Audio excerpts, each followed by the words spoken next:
Blackstar Network is here. Hold no punches. I'm real revolutionary right now. Support this man, Black Media. He makes sure that our stories are told. Thank you for being the voice of Black America, Roland. Stay black. I love y'all. All momentum we have now, we have to keep this going. The video looks phenomenal. See, there's a difference between Blackstar Network and black-owned media and something like CNN. You can't be black-owned media and be scared. It's time to be smart. Bring your eyeballs home. You dig?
Today is January 10, 2024, coming up on Roland Martin Unfiltered, streaming live on the Blackstar Network. Woo, Republicans are pissed off. Hunter Biden strolled into today's committee hearing. They were angry and upset, but they did not call him to testify. Wait till we show you the various fiery exchanges. Also, Virginia got its first black Speaker of the House today when Don Scott was sworn in. He's only the second African-American to be the Speaker of the House in the South. A federal appeals court says Florida Governor Ron DeSantis violated the First Amendment of removing state prosecutor Andrew Warren in 2022. Plus, North Carolina man who spent 44 years in prison for a rape he did not commit settles with the state and the city of Concord for $25 million. Plus, I talked with the author of a book called Blackball, Kareem Abdul-Jabbar, Spencer Haywood, and the generation that saved the soul of the NBA. It's a conversation you do not want to miss. It's time to bring the funk. Roland Martin Unfiltered with Blackstar Network. Let's go. He's got it. Whatever the miss, he's on it. Whatever it is, he's got the scoop, the fact, the find. And when it breaks, he's right on time and it's rolling. Best believe he's knowing.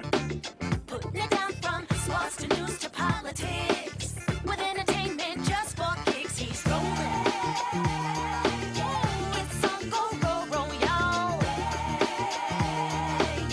It's Roland Martin, yeah. Rolling with Roland now. He's funky, he's fresh, he's real, the best, you know he's Roland Martin now.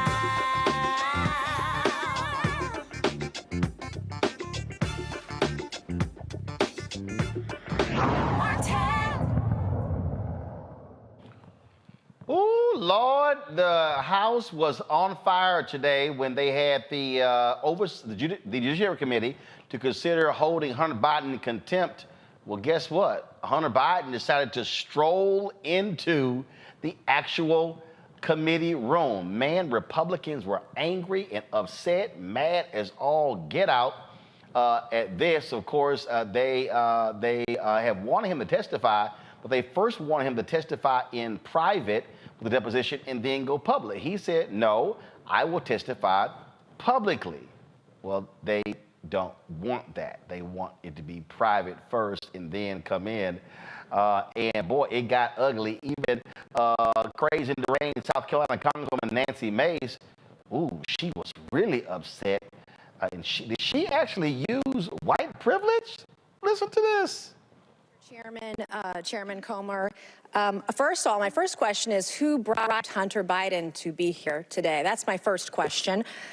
Second question, you are the epitome of white privilege, coming into the Oversight Committee, spitting in our face, ignoring a congressional subpoena to be deposed. What are you afraid of? You have no balls to come up here and... Mr. Chairman, point of inquiry. Mr. Chairman, if the gentle lady wants to hear from Hunter Biden, we can hear from him right now, Mr. Chairman. Let's take a vote and hear from Hunter Biden. What are you afraid of? Hold on. Order. Are women allowed to speak in here or no? Are women allowed to speak in here or no? Could you keep interrupting me? I'll interrupt the chairman. I don't know that he's a lady. I think that that Hunter Biden should be arrested right here, right now, and go straight to jail. Our nation is founded on the rule of law. Come on. And the premise that the law applies to... Oh, you say, let's send Hunter Biden to jail, yet Congressman Jim Jordan is sitting his ass right there. He has ignored a subpoena for 608 days, but you don't want him to go to jail. Okay, got it. Well, you heard Congressman Moskowitz there, Jared Moskowitz, who was interrupting her. Here's also some of what he had to say. Thank you, Mr. Chairman. It's good to see you after a long break. So I'm listening to the gentlelady from South Carolina about the witness being afraid to come in front of the committee. It's interesting. He's here. He doesn't seem to be too afraid. In fact, for some reason, the chairman, who on multiple occasions invited the witness to come on TV, apparently the chairman wants to pretend like his statements on television or in interviews don't matter, but it didn't happen once, it didn't happen twice, it happened multiple times.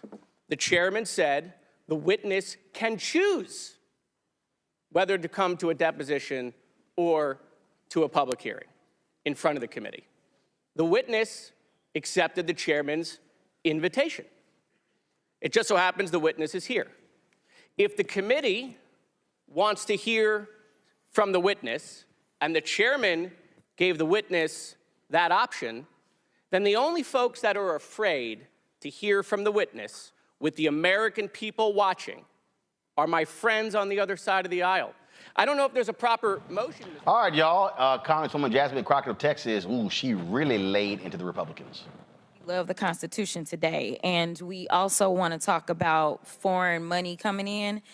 Have y'all seen the report that was just produced where this chairman decided that he was going to block this committee from receiving additional information about y'all's guy, Trump, and all the money that he took? From what we did receive, we know that Trump got almost $6 million that we can account for, and we know that there's more there. From China specifically, we found almost $8 million total that he accepted from foreign governments while he was serving as the president of these United States. But we're concerned about the president's son who has not been involved in his administration. I just want to run it back, though, to the very beginning, because this is something that I just can't get over. I can't get over the gentle lady from South Carolina talking about white privilege. It was a spit in the face, at least of mine as a black woman, for you to talk about what white privilege looks like, especially from that side of the aisle. And let me quote your now ousted speaker and what he had to say about the Republican Party and y'all's lack of diversity. When you look at the Democrats, they actually look like America. When I look at my party, we look like the most restrictive country club in America. So let me tell you something. Y'all don't know what white privilege looks like, but I'm gonna show you a little bit of something. You see, you want to talk about a two-tier justice system, and this is the only time that y'all have ever referenced it, when this country has a history when it comes to black and brown folk of having two separate sets of rules. And right now what you want to do is have two separate sets of rules because Mr. Moskowitz offered y'all a fair situation. He said he would vote for Hunter to be held in contempt if y'all voted to hold all, even if you remove all of the members of Congress. There's still other people that y'all haven't decided that y'all have excuses for, but y'all don't want to hold them in contempt. But for some reason, it makes sense to hold Hunter Biden in contempt, who has tried to comply. And let me tell you why nobody wants to talk to y'all behind closed doors, because y'all lie. That's just the bottom line. You have done it thus far in this investigation. You have done it this far as it relates to this committee. In every single hearing, y'all spin, spin, spin. I don't know how y'all are still standing right now because you should be quite dizzy from all the spinning that you're constantly doing when it comes to spinning the truth. You talk about free and fair elections, but you back a guy who we know tried to steal the election. And this isn't about what Democrats have to say. Let me remind you, for those of you that don't know how the justice system works, it's not a matter of the president went in and indicted Trump, but we are talking about grand juries. Grand juries are comprised of American citizens, and the people that have entered pleas of guilty that will be flipping on your leader in a minute, they are Republicans. I do want to point that out. And half of them were Republicans that were handpicked by Donald Trump himself. So, to be clear, whatever happens to your little leader, it's going to be because of the actions that he took. So you can talk all you want to about how January 6th was nonsense, but all of y'all were running at that time. Y'all were grabbing y'all's gas masks, and y'all were running to your offices because you didn't know if they were coming to kill you. You should have cared that somebody was there to protect you, but instead you want to play games because you found out that it was your leader that decided that he wanted to propagate an insurrection on our country. So don't tell me that you care about the Constitution, because you don't. All you care about is Trump getting reelected, and I'll yield the last of my time to my leader. Thank you very much, Ms. Crockett, for your eloquent and powerful and irrefutable. Now, the House Judiciary Committee did vote to formally recommend the full House hold Hunter Biden in contempt of Congress for defying a subpoena in the Republican impeachment inquiry into his father. Robert Patillo is host of People, Passion, Politics, WAOK 1380 out of Atlanta. Glad to have Robert on the show. Also, on the show. We have Rebecca Carruthers, VP for Fair Election Center out of D.C., Tyrone Walker, founder of Context Media. I got a kick out of the whole deal, all the drama. I really loved, Rebecca, when Marjorie Taylor Greene was time for her to speak. That's when Hunter and his people decided to walk out. Boy, did she get all mad, upset. They look like idiots. You can't keep yelling, testify, testify, testify, and he's sitting right there, but they wouldn't call him. Just clowns. They're not there for any serious work of the country. They're there to score political points. And even to see what they yelled at Hunter Biden in the hallway, I believe someone yelled at him, "When's the last time you've taken crack, Hunter?" I mean, just pure stupidity. You know, there's so much that's going on in this country where we actually need real leadership. There are many issues of national importance that the Congress could be working on, but these people don't care. They'd rather just be on the Hill and play games. But you know what? When they play foolish games, they're going to get foolish prizes come November 2024. Robert, to see people complain about him not testifying, but he's sitting right there. Oh, no, no, no. The rules are you must testify in private first, do a deposition first. First of all, the moment he is sworn in, if he lies, whether public or in the deposition, that's perjury. Now, what they want to do is do a private deposition, leak selective comments from the deposition before there be a public one. We already know what this game is. Of course, and Hunter Biden, people forget that outside of the addiction issues, he's a Ivy League educated attorney who knows how these games are played. I think this was best put by our friend Pastor Darrell Scott, former pastor for President Trump, of his African American Advisory Board. Darrell Scott tweeted out, "Hunter Biden showed up in Congress, unzipped his pants, pulled himself out, waved it around, gave all the Republicans the middle finger, and walked out, sucking all the air out of the room. I'm not on Hunter's side, but that was a G move right there." Even Republicans realize that the House Republicans are making absolute idiots out of themselves, and they've done this every single time they've done one of these Hunter Biden hearings. And the truth is that this is being driven by the far right wing of the Freedom Caucus and the Republican Party. This, not even a majority of Republicans agree with going down this line of questioning, because this takes attention off of President Biden and reminds people how ridiculous the Republicans are. Right now, the Republicans are opposing Mike Johnson, MAGA Mike, the hand-picked conservative Speaker of the House, because he cut almost the exact same deal with Schumer and President Biden to keep the government open. And now even Matt Gaetz and other Freedom Caucus members are going to have to decide whether or not they're going to fund the government or have another recall petition and potentially not have a Speaker of the House again. This is all, as Rebecca said, on the backdrop of 25,000 dead Palestinians. And we're debating whether or not we're going to send aid to humanitarian aid to help those people.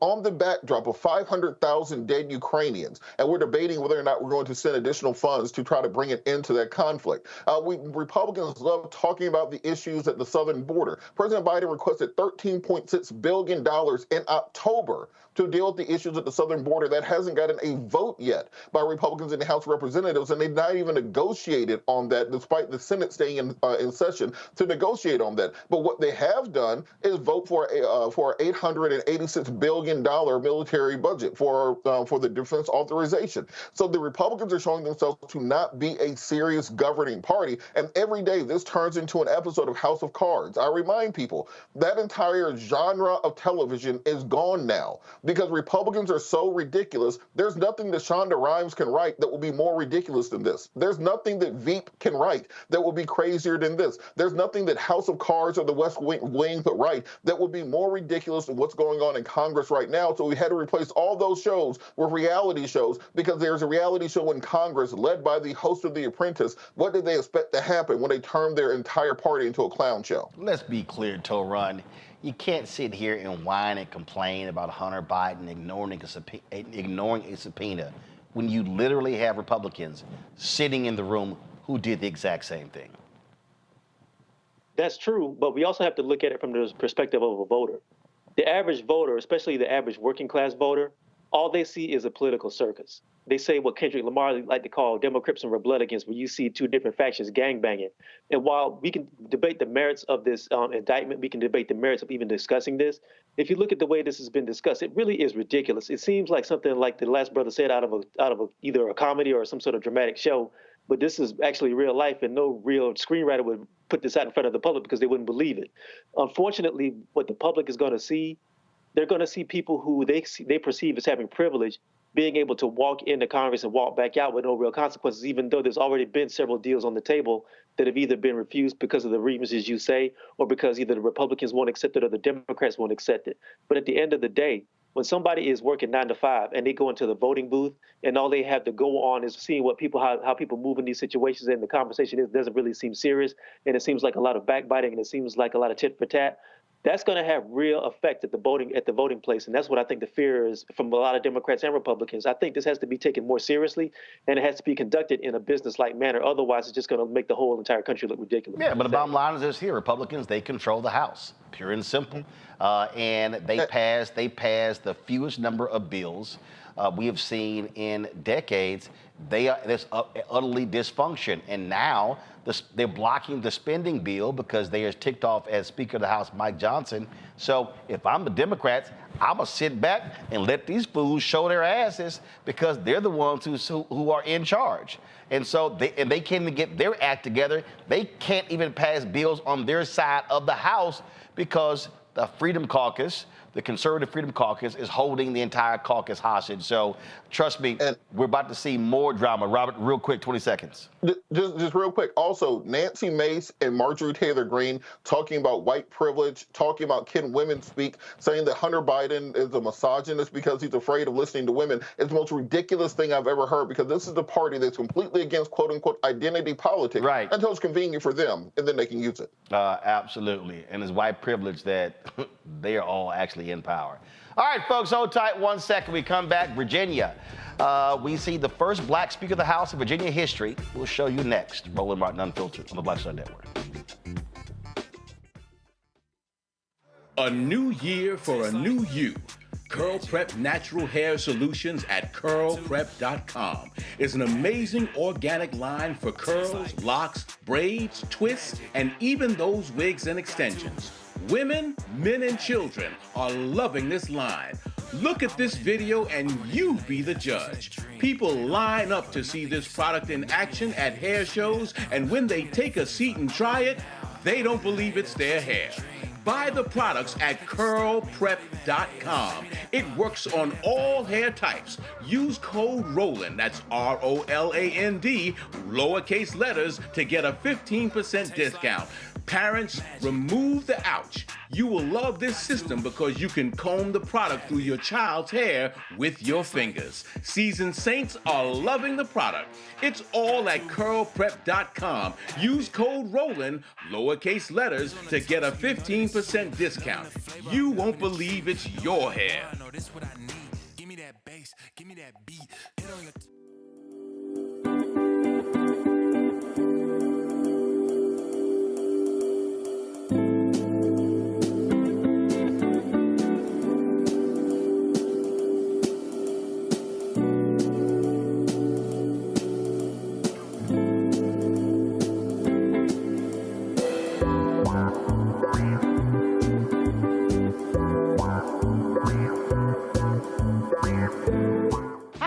Marie Payton, voice of Sugar Mama on Disney's Louder and Prouder Disney Plus, and I'm with Roland Martin on Unfiltered.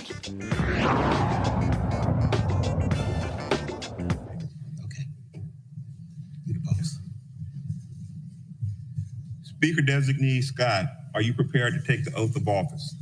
I am. Please raise your right hand and place your left hand on the Bible. Please repeat after me. I, Don Scott. I, Don Scott. Do solemnly swear. Do solemnly swear.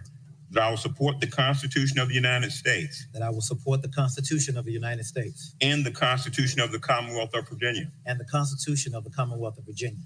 And that I will faithfully and impartially discharge. And I will faithfully and impartially discharge. All the duties incumbent upon me. All the duties incumbent upon me. As Speaker of the Virginia House of Delegates. as Speaker of the Virginia House of Delegates, according to the best of my ability. according to the best of my ability. So help me God. So help me God. Congratulations, Mr. Speaker.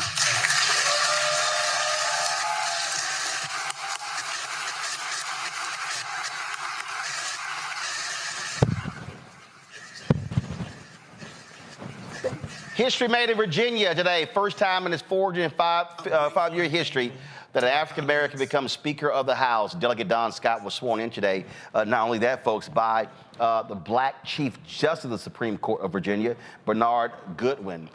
It was a moving day, as Scott also thanked and invited former Virginia Governor Bob McDonnell, Republican. It was McDonnell who restored the voting rights of Don Scott, who in his speech talked about serving time in federal prison. It was certainly a moving day. Democrats control the Senate, but they also now control the Virginia House. Here is some of what Scott said. I'm grateful and thankful to my colleagues for the trust that you have placed in me to lead this august body. The historic nature of my speakership is not lost on me. This will be the first time in the history of the Commonwealth of Virginia that we have had a speaker who was as intelligent as this and as handsome as this. No, what y'all laughing at? It's true. No, let me stop. But it's an honor and a privilege to be elected by my peers as the first Black Speaker of the House of Delegates. 405 years after the founding of the longest continuous democratic elected body in the Western Hemisphere. Also, coincidentally, 405 years after the first enslaved people arrived here. Not far from where we stand, down the road in Hampton Roads.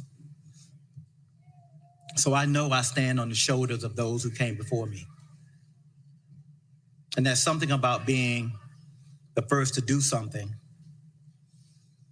I think about the folks that I look up to personally who never got this opportunity, who I still count as friends, who are brilliant. Forgive me, but they are legislators, former legislators, they're jurists, they're now colleagues and peers. And they served in this body, African Americans. People like Kenny Alexander, former delegate, senator from Norfolk, and Yvonne Miller, former delegate, fierce fighter, and senator from Norfolk. I think about former delegate Gerald Jones and my predecessor and mentor and friend from Portsmouth, now Circuit Court Judge Delegate Ken Melvin. All of these guys were brilliant. All of these ladies were brilliant. Yet they never had the opportunity to stand where I stand now. In fact, Judge Melvin told me he never even fathomed getting the opportunity to stand where I'm standing now. So I don't take this for granted. So I know I stand on the shoulders of giants. I can't even imagine what it must have been like for Doug Wilder, first Black governor of Virginia, 1989. Or Fergie Reed, the first Black person elected to the General Assembly since Reconstruction. Or George Tioma, who was elected during the Reconstruction to the General Assembly. He's a Black man from Portsmouth. And he was a Republican. And every time I look around this room, I do see this. I see the ghost of those people who worked here, those Black folks who were enslaved here, whose dignity and humanity was discounted right here in this room. I see those people. And I know we, not just I, we carry their hopes and dreams and their posterity. I carry it in my heart. I think about all of the people who never got their rights heard by people sitting in this chamber. Thank God the Commonwealth has turned the page. Thank God. Now, there have been African Americans who have been speakers of the House in other states, New Jersey and California. But Dan Blue, you see right here from 1991, 1995, was the first black Speaker of the House from a southern state. This was North Carolina. Again, 1991 to 1995, Don Scott now becomes the second. The thing here, Robert, is when you talk about power, not only Don Scott being the Speaker of the House, the top official, the top person who controls the purse strings in the Virginia Senate is a black woman, State Senator Louise Lucas. And so what does it say? Here you have Virginia, that was the cradle of the Confederacy. And when it comes to the state, Republican Governor Glenn Youngkin is the governor, but he can't get anything done without going through these two African Americans who control the House as well as control the Senate. It tells us that, as we've said previously on this show, that if the candidate had been Justin Fairfax instead of Terry McAuliffe, there'd be a black governor in Virginia right now, and there'd be a black Speaker of the House, and there'd be a black leader of the Senate, and there'd be a black Chief Justice in that state. So let's remember that the Democratic Party of Virginia is the reason they don't have full power there by not standing behind Justin Fairfax when it was his term, very clearly, to be the governor of that state. But beyond that, this is why we're seeing these Republican attacks on quote-unquote DEI on the national level. If you've noticed, every few years they make up a new acronym to scare white people. First it was they turned Black Lives Matter to BLM, then they turned critical race theory into the CRT, and now they're turning diversity, equity, inclusion into DEI. They are afraid of exactly this. They are afraid of seeing what happens when African Americans have an opportunity, when the playing field is equal, as Reverend Jackson says, when the score is public, when the rules are fairly enforced, we excel. The entire reason they're trying to get rid of affirmative action programs in the Supreme Court is to keep us out of schools so we don't get on the pipeline to be able to hold office of this nature. The reason they're trying to get rid of corporate inclusion programs is because they want to ensure that African Americans never have an opportunity to progress to such a point that they can become part of both corporate and political leadership nationwide. And we have to stop ignoring these people when they make these attacks from the beginning, right? Because we try to stop it from the back. After the train's already going down the track, we have to stop it in its tracks where it is right now. And while they're attacking DEI, we have to put our foot in the ground and say, no, we are protecting these programs because that is the future of our community. But here's the deal, Toron, and I say this all the time. Don Scott does not become Speaker of the House if folks do not vote in House races. Democrats were able to take control of the Virginia House. These were state House races. And so people spend lots of time focusing on the presidential race, focusing on U.S. Senate and congressional races. But this also shows why state races are critical and why we must exercise our right to vote. And I'm glad you mentioned that, because this is something I think gets lost in translation a lot of the time. You know, presidential elections, midterm elections, those are quote unquote the sexy elections. People show up for those and they come out because there's a lot more push to get people to come out. What people don't understand is that when you have situations like this, or when you have, even like the brother alluded to in his speech, which was an amazing speech, by the way, and shout out to him for tying all the historical legacy up to that moment. Without him getting his rights restored, he wouldn't be in the position he is today. And those sort of things happen on the state and on the local level. Another thing that needs to be said as well is that there's a really good example in this brother's life story about actual reform and actual prison reform that can move somebody who may have made a mistake or may have had a couple of missteps earlier in their life to be able to come back, reinvent themselves, reform themselves, and then move into something like higher office. And for that to happen, you have to have legislation in place that allows people who've made mistakes to come back into society, be productive in society, and then advance themselves. And a lot of times these things happen on the state and local level. But because people are so focused on the elections that happen every 2 to 4 years, they forget these little things that you do every day, like your city council meetings, going to, voting for mayor, voting for judges, voting for initiatives on the ballot that happen in the state level. Nobody pays attention to that. And if you go try to vote for that, you can be in and out in 5 minutes, whereas a presidential election, it takes you 2 or 3 hours. We got to get more focused on local politics and collective politics instead of just individualism. And that has to happen as well. And here's the deal, Rebecca. Let me remind people, if Democrats did not have a trifecta of the House, the Senate, and the governor's mansion, when, guess what? You would not see the changes in voting in that particular state. They changed the rules when it came to making it easier for individuals who were formerly incarcerated to actually have their rights restored. And having his rights restored by Republican Governor Bob McDonnell is what allowed for him to run for the state house, and now Don Scott's the speaker.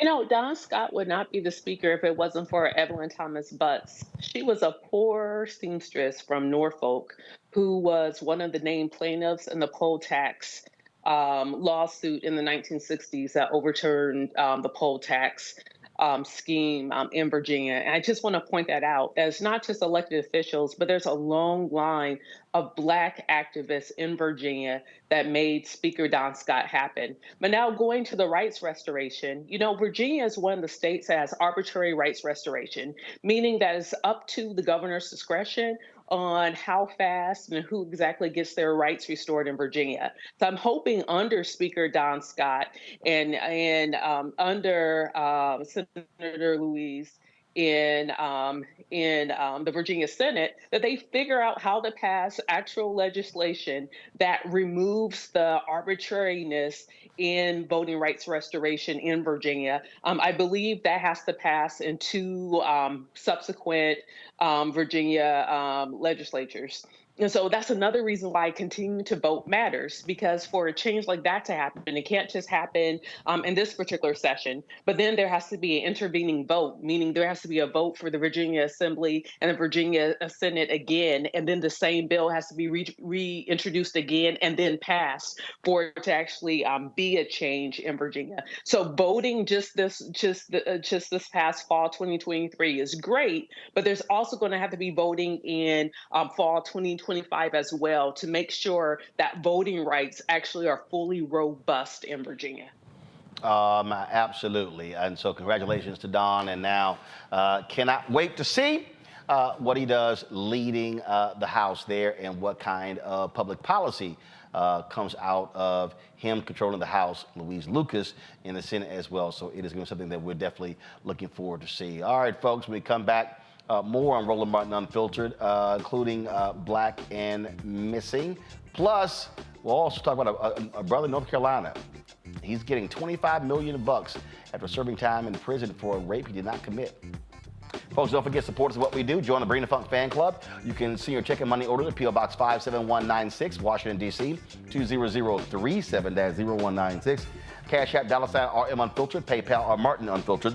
Venmo is RM Unfiltered, Zelle, Roland at RolandSMartin.com, Roland at RolandMartinUnfiltered.com. We'll be right back. Grow your business or career with Grow with Google's wide range of online courses, digital training, and tools. Gain in-demand job skills with flexible online training programs designed to put you on the fast track to jobs in high-growth fields. No experience is necessary. Learn at your own pace. Complete the online certificate program on your own terms. Stand out to employers, get on a path to in-demand jobs, and connect with top employers who are currently hiring. Take one professional career certificate program or all 6. Earn a Google Career Certificate to prepare for a job in a high-growth field like data analytics, project management, UX design, cybersecurity, and more. All professional career certificate programs must be completed by December 31st, 2024. Scan the QR code to complete the application. There are 1,000 scholarships available. Grow with Google and J. Hood and Associates. Be job ready and qualify for in-demand jobs. I'm Faraji Muhammad, live from LA.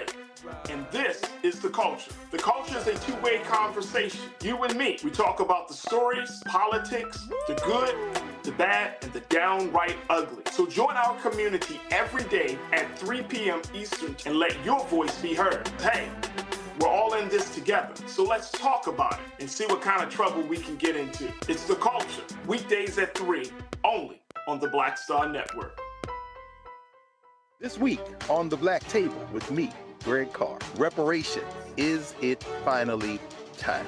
2 of the country's foremost authorities on the subject will join me to try to answer that very question. Powerful installment of The Black Table with me, Greg Carr, right here, only on the Blackstar Network. What's up, everybody? It's your girl, Latasha from the A. And you're watching Roland Martin Unfiltered.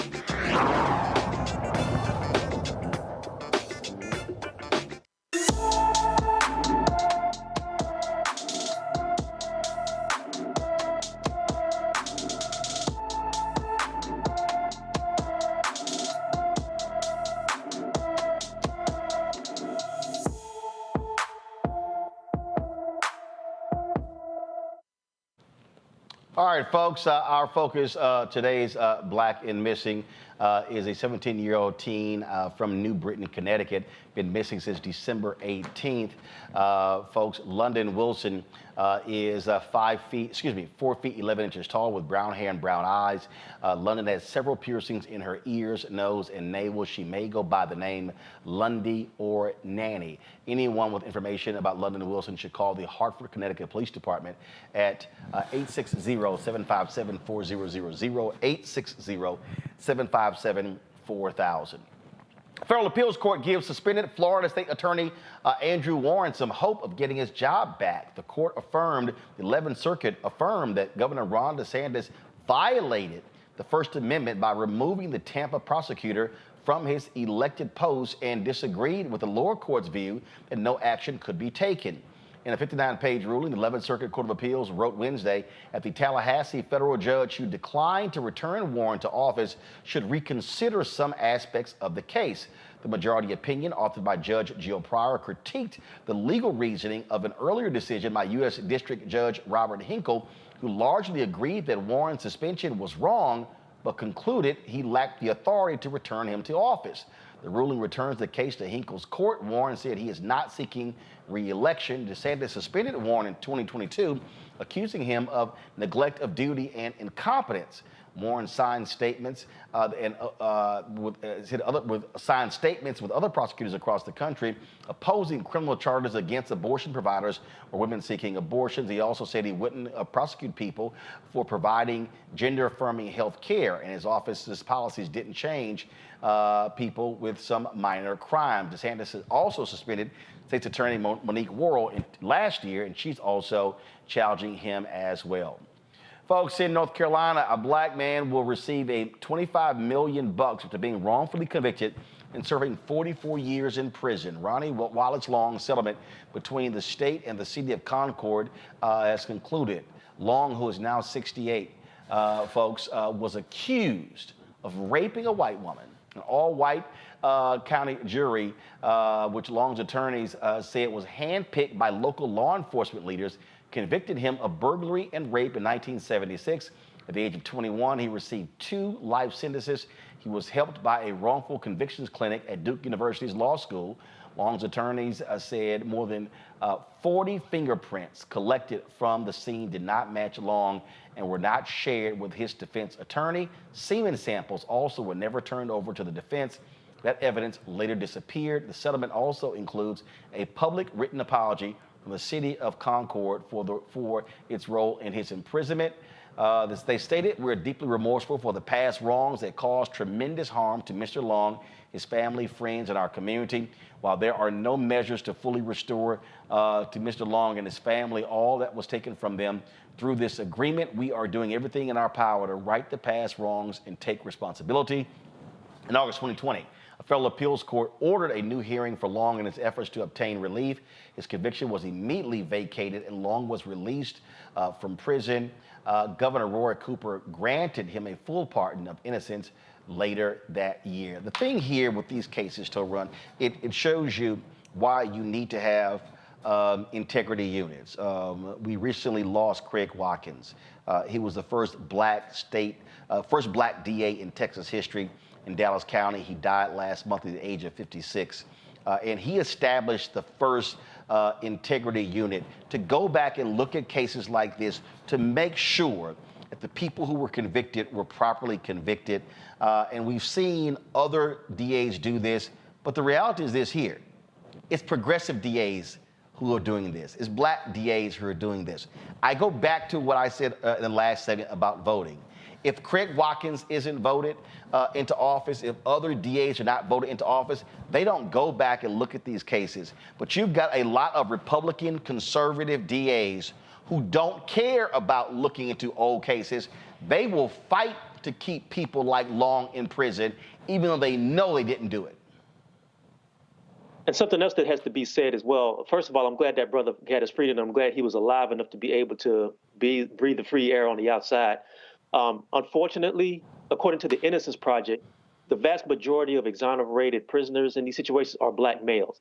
And we know that 9 times out of 10, what he was accused of is usually has been the catalyst for the destruction of black towns. It's been definitely the catalyst for the destruction of black lives, whether judicially or extrajudicially. We know the lynching history in this country. As far as having an actual DA and somebody who's willing to go back and look at these cases, we have to also be aware, we have to also make sure that the people who we vote into office have a passion for righting some of the wrongs that have been done in their names going back decades. The case of this man, I won't say young man, the case of this man, unfortunately, is not unique. There are other brothers who are in prison for decades. Some of them did not survive. Some of them died in prison who went through these same things. You have to be able to have people in office. And you also have to have people on the outside, whether it's family or you have people who are prison reform activists or people who are judicial activists who are able to get the ear of people who you vote in to say that this is what's a miscarriage of justice. This is what needs to be done. Can you please go back and look at this? And I also think as well, and I've talked about this before, that I think there needs to be consequences for prosecutors who push these cases forward when they know they don't have enough evidence, and they can stack the jury with people who think they do, and they can just railroad young black men into the prison system with no consequences. That has to happen as well. Money moves everything in this country, and we have to have people that deal with consequences on that side as well. What you also have to have here, Robert, you've got to have changes in state law, because there are some states where individuals serve time in prison wrongfully convicted. They don't receive a cent.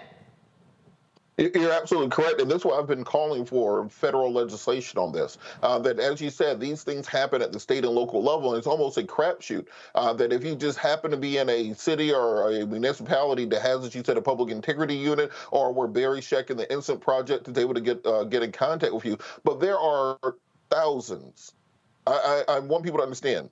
Probably tens of thousands of cases like this across the country. We've been beat across the head with the statistics on black men in prison for decades now. But every time I would walk into a jail to talk to a client, and every lawyer knows this, you'll have people reaching their hand out the cell, people trying to get your attention, telling you that they didn't do it, that they are innocent. They just need somebody to hear them out. I get letters in the mail, handwritten letters from prisons across the country, prisoners across the country asking for help, asking for somebody to look into their case. I want everyone who writes to know. I see your letters, I read them. We just don't have the resources available to be able to reach out and help every person. This is why we have to have federal legislation to look back 50 years or 100 years and put attorneys in a federal agency under the Justice Department to investigate these, put the FBI resources behind it to investigate these cases, and then set up a federal governmental fund to compensate people or compensate their families for these wrongful convictions that have taken men out of households for decades at a time. They've destroyed lives, destroyed communities, destroyed families. It has to happen on a national level. Otherwise, it's just a piecemeal approach, and it's almost like winning the lottery to actually have somebody be able to look into your case and be able to bring these things back up and to be exonerated. Believe these individuals when they tell you they've been railroaded. Believe them when they tell you that the prosecutors lied, that they fabricated evidence. I got one letter in the mail. The man said he wasn't even in the same state when the crime took place, but yet still been in prison for over a decade. We have to have the federal government step in, and we have to make this an election issue in 2024, that while we want to run around the administration wants to talk about all the things they've done, make this one of the hallmarks, one of the tent poles of your platform, and say that we will work to release and to compensate and to restore justice for all those who have been wrongfully convicted because of their race in this country. That is what we need, and that's what it's going to take. Absolutely. Rebecca. You know, following on with what Robert was saying, we know that Joe Biden is going to have a problem with black men and making sure that black men turn out to vote for him. So following on what Robert said, there does need to be a federal task force looking into this. We know anecdotally, but also through statistics, from the 70s, 80s, and 90s, millions of black men disappeared from our streets, and many of them ended up in prison. We also know that Biden, especially with the 1993 crime bill and other things, with both Biden and then later with the Clinton administration, led to an increase in the number of black men being locked up. So is it time now for there to actually be a federal task force to actually deal with some of these issues, especially when we know that there are some folks who are innocent, who are behind the prison walls? Something that I want to point out, I'm glad that the apology happened. I'm glad the 25 million happened. But what's interesting at the state level, the state was only able to give Ronnie Lung, I think, about $750,000 because that was the statutory maximum. So I'm glad that he was able to go into the federal system and actually get that additional $25 million. But thinking about all of the other Black men who are locked up, and like Robert said, who have very similar stories, apology and money, that's great, but their life was taken away. He's 68 years old. 44 years of him being actually able to live a full life was stripped away from him and his loved ones and his community, where he would have added value to his community during the last 44 years. Finally, if any of those law enforcement folks are still alive, they need to be prosecuted and thrown in prison. It's not good enough just for apology or money, but those who did the wrong, they need to be punished. Indeed, indeed. All right, folks, hold tight 1 second. For a quick break, we'll be right back. Roland Martin Unfiltered on the Blackstar Network. Next, Get Wealthy with me, Deborah Owens, America's Wealth Coach. We're talking about the difficulty of being able to acquire wealth for Black Americans. My guest, Emily Flitter, is the author of The White Wall: How Big Finance is Bankrupting Black Americans. The bad stuff that you feel when you're dealing with the financial services industry is not your fault. It's not your fault, and you don't deserve to be treated like this. That's right here on Get Wealthy, only on Blackstar Network. On the next, A Balanced Life with me, Dr. Jackie. Just who do you think you are? And maybe more importantly, who is it that you think you're trying to please? The answer to that second question is really wrapped up in the first. Think about that. Being the true, authentic you, no matter the circumstance. But we learn the art of forgiveness, not only of forgiving one another, but forgiving ourselves. And we also learn how to love ourselves so that we can love each other. That's next on A Balanced Life, here on Blackstar Network. Next on The Frequency, we're talking Black women in fashion. My guest, Renee Wilson, is speaking on the challenges of starting her own fashion line. So I wanted to really be able to design the clothes, but add a modern twist to it so that we could wear these patterns in everyday wear and not just reserve it for our formal ceremonies. That's next on The Frequency on the Blackstar Network. My name is Lena Charles, and I'm from Opelousas, Louisiana. Yes, that is Zydeco capital of the world. My name is Margaret Chappelle. I'm from Dallas, Texas, representing the Urban Trivia Game. It's me, Sherry Shepard, and you know what you watch. Roland Martin on Unfiltered.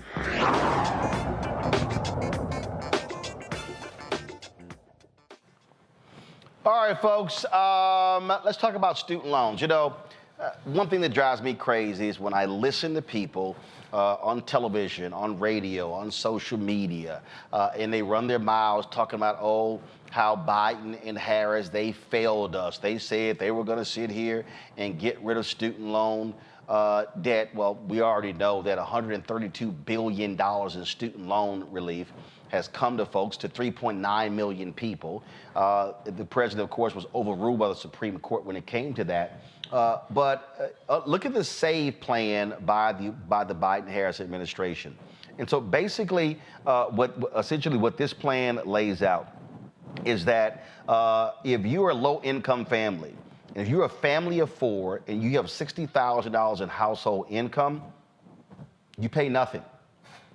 Look at the numbers right here, folks. You actually see what is here. So this graph says the SAVE plan calculates your monthly payment based on your income and family size. So starting this summer, if you're making $32,800 per year or less, roughly $15 per hour, your monthly payment will be zero. If you make more than that, you could save at least $1,000 per year compared to other IDR plans. Here's why this is important, Rebecca. Again, Republicans out there, they hate this. They want folks to pay everything back. And so for the people out there who are making decisions Do you want to support Biden-Harris for re-election, or do you want to support Trump, or you want to vote third party, you want to say run these off? Let's be perfectly clear right now. If it comes down to Biden versus Trump, one of them supports student loan debt relief, one of them absolutely does not. Biden put forth a plan of where $20,000 of student loans would have been forgiven if you received Pell Grants, and then $10,000 would have been forgiven for everyone else. The only thing that stopped that from implementation is that many Republican attorney generals, including from my home state of Nebraska, filed a case and it went to the Supremes, and the Supreme Court decided, hey, you know, Biden can't do this. And so the very party that's actually stopping for more student loan forgiveness from happening is the Republican Party. That's very factual. That's not a partisan statement.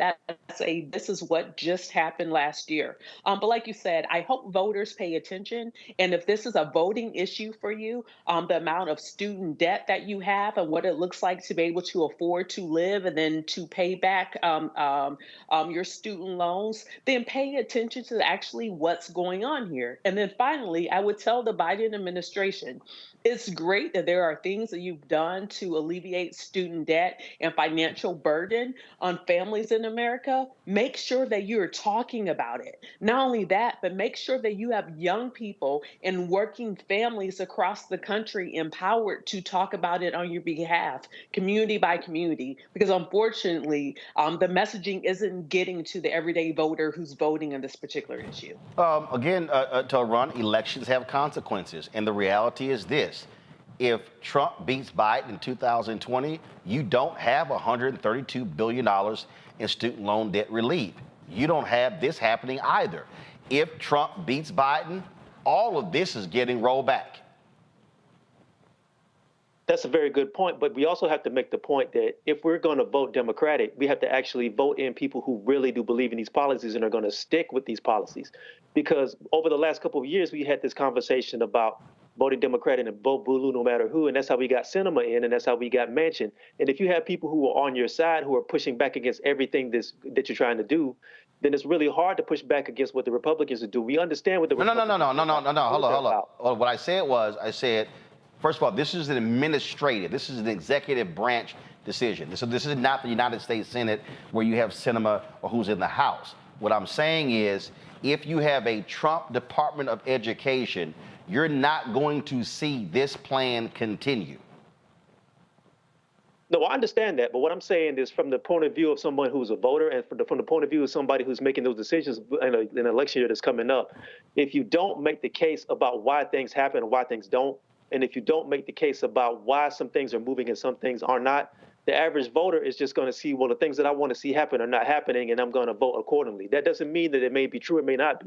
We're talking about the emotional response that somebody has when they see something that's important to them not being pushed forward. And if that messaging isn't done, then this is what you're going to get. Well, Robert, that's the whole point of, again, saying what's actually being done. The reality is this here. People can say, oh, we did not get the George Floyd Justice Act. We know exactly what happened. It passed in the House. It stalled in the Senate because you didn't have, of course, you had Tim Scott and Lindsey Graham. But again, when it comes to what is happening with the executive branch with student loan debt relief, when people say, oh, I saw a video the other day, some voters in South Carolina, and the woman was like, well, I haven't seen student loan debt relief. Again, $132 billion. That's real. I posted this on my Instagram feed, and there were a number of people who were like, man, thank God for this. I got mine wiped out. There were literal testimonials from people. So it's actually happening. But let's be clear. Republicans are on record. They want to stop all student loan debt relief. And well, Roland, I'm going to give you a testimonial, and if the Biden administration, Department of Education is listening, feel free to use this in the commercial. By feel free, I mean send me a check. But so I practice civil rights law, as in I have done murder cases for the money out of grandmama's bra before. Everyone thinks that every lawyer is a highly paid, flying private jet lawyer. That is not the case. Many cases where you're dealing with community members, where you're dealing with people who aren't of means, where you're going to Bankhead and dealing with somebody's somebody's nephew who got arrested for knocking over a liquor store. You might be doing a murder case for $3,000 or $4,000. You might only get half of that money. Meanwhile, I think I got out of law school for $163,000 in student loan debt, and that is with scholarships. That's with working during law school. That is with doing everything possible to save money and to minimize costs. I'm not one of those people who took out the maximum amount of loans so they could live on Magnificent Mile in Chicago. I lived right there in next to Cottage Grove. So just to set the ground rule for what those things were. My student loan payments were $1,632 a month. After applying for this plan, the new plan that came out and getting it processed, under this new SAVE plan, my student loans went from $1,632 a month down to $212 a month. Wow, hold on. That's a savings of $1,400 a month? $100 a month. So people are making decisions as to whether or not to have children based on student loans. People have to make decisions on whether or not to buy a house, to buy a car, based on student loans. When me and my wife got married, we didn't put my name on the house because we were afraid that my student loans would affect our interest rate and affect my ability to get the house that we wanted. And thank God my wife was a loving wife who stuck with me through my broke times, because otherwise she could have put my ass out at some point in time. These are major life decisions that are based on this student loan issue, and it affects the ability of our communities to have doctors who are able to care for the poor and care for low-income communities, to have accountants they're able to care for and take care of and be available in low-income communities. Not just to have lawyers, but have lawyers who have a heart for social justice and civil rights, be able to afford to be able to make the sacrifices in order to do so. If you go to parks nowadays, if you look at millennials, people in their mid-30s to mid-40s, you'll see them walking dogs instead of baby carriages because they can't afford children and child care. When child care is $2,500 a month, you have to choose either I'm going to pay my $1,600 student loans are going to have a child and reproduce for the future. So this idea that nothing has been done is antithetical to the facts. What has to happen is we realize that this is step one. And if you get a majority in the House of Representatives, which the math says we should be able to do, and if you get a majority in the or a filibuster-proof majority in the U.S. Senate, you can pass legislative as opposed to executive branch student loan relief that will allow them to have the full cancellation that you're looking for. However, sitting at home and not voting and allowing the MAGA movement to get back in power, the MAGA movement has two parts of their base. On the one hand, they have the millionaires and billionaires, the people who got the Trump tax cuts, that $2 trillion.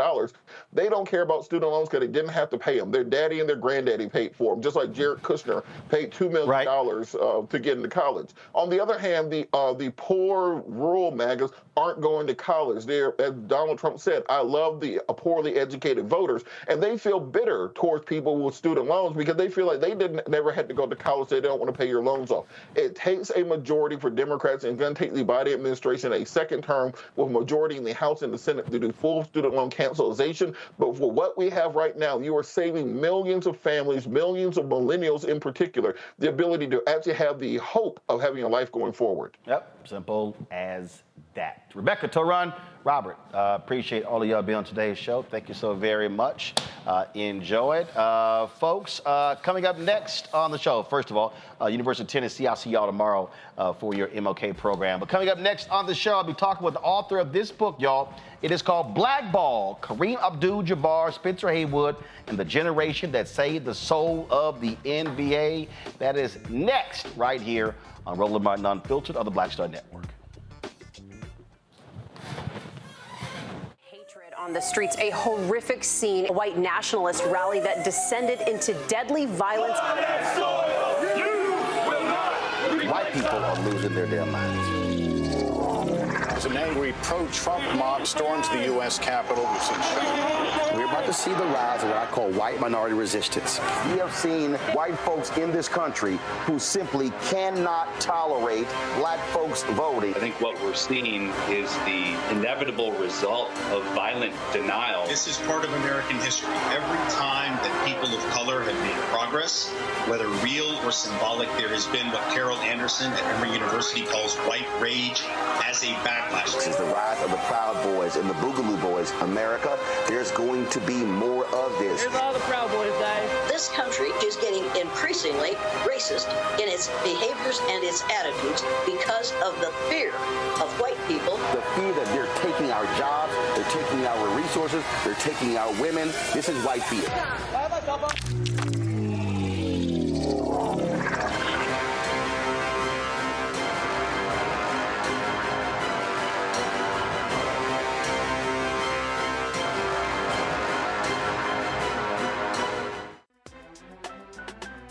I'm Faraji Muhammad, live from LA.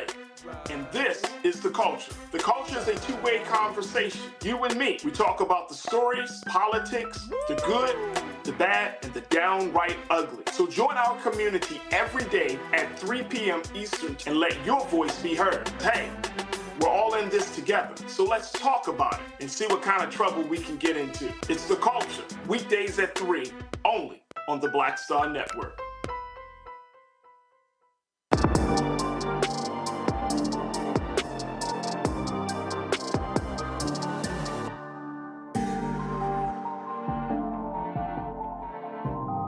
All right, Theresa, let's jump right into this. The nation's first black newspaper, Freedom's Journal, wrote on March 16, 1827, "We wish to plead our own cause. Too long have others spoken for us." That has been the mantra of the black press ever since then.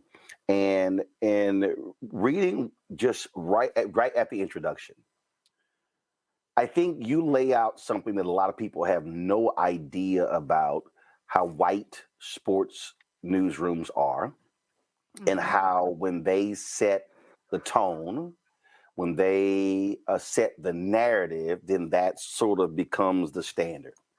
And for all of these years, the narrative has been just how awful the NBA was in the late 70s and the 1980s, and how it was a drug-infested league, and it took Larry Bird and Magic Johnson to somehow come and save the NBA.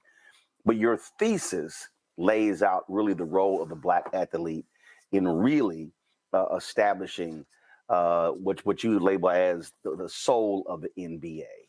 To talk about that, because I think that is so hugely important. Those who wrote those stories, they have created this notion of what the NBA was, and your book lays out, they didn't get it right. Yeah, so I start in 1980 with that infamous expose by Chris Cobbs of the LA Times, where he basically says that 40 to 75% of NBA players were using cocaine. And he paints the league like a drug-infested den of criminality. And of course, at that time, by the time you get to the late 1970s and early 80s, we're talking about a league that had become majority black. So it is read as a black crisis.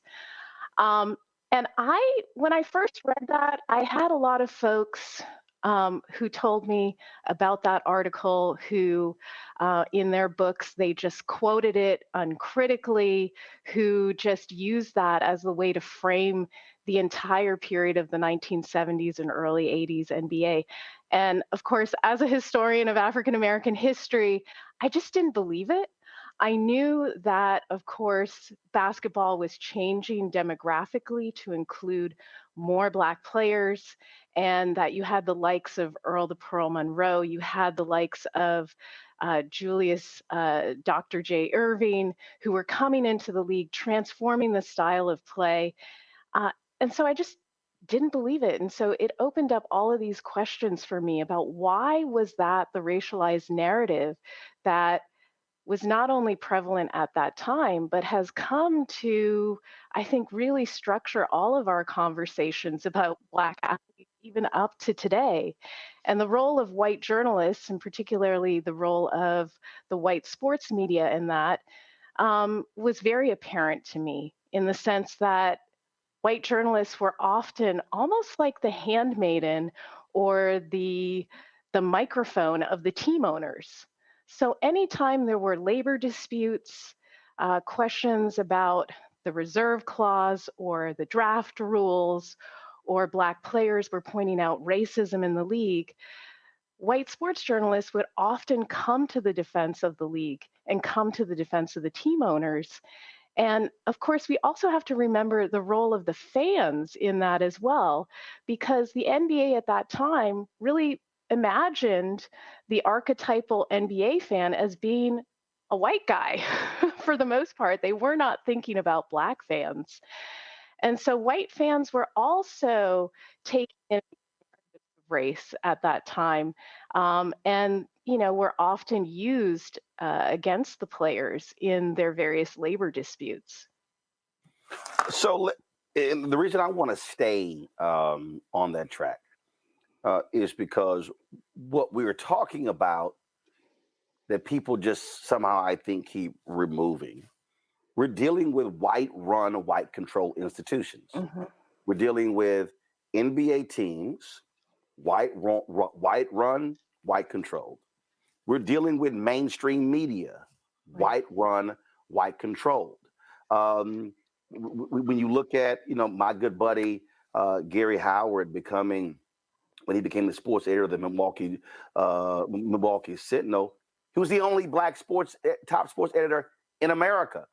So not only are we talking about a league that was predominantly Black, you had the individuals that were covering the league who looked just like the owners. So, the framing of the NBA, its style, it's all the different things that goes along with it, were being written about and talked about through the prism of whiteness, which by now them speaking to the audience gave everyone else their interpretation of these Black ball players.